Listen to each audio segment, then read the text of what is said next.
Number 3 is that there's no learning curve. Everything's incredibly easy to get sales and go to 50, 100K profit per month.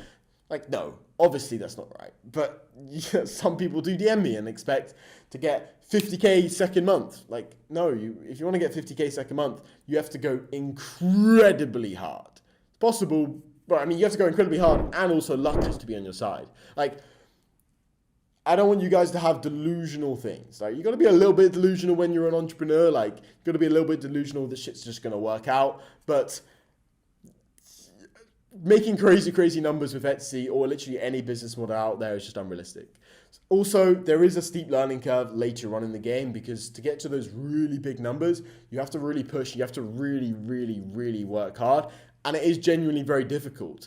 And I was stuck at like the 15, 20, 25K profit per month mark for a little while, for a good 2-3 months. And it really took just expanding my own network, expanding kind of the people around me and just kind of building 7-figure connections. So I have like an inner circle now, people that do 7 figures per year on Etsy. I have obviously my group Etsy Kings. Those guys help me a hell of a lot as well. And everyone helps each other in there. And it's just gaining more knowledge and gaining more understanding of the industry and with the big guys in the industry. Because I've done 3 million, but I know a guy that's done 10.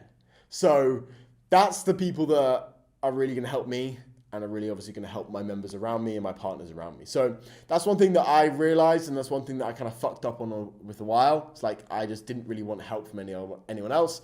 And then I realized that I was stagnating and I was fucked. And in order to scale up and level up and level up and level up and level up, I had to find people that would be able to help me and have a mutual relationship.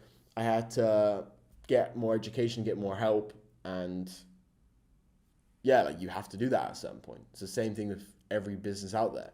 You're only going to be able to get to a certain point by yourself. You need people around you to help.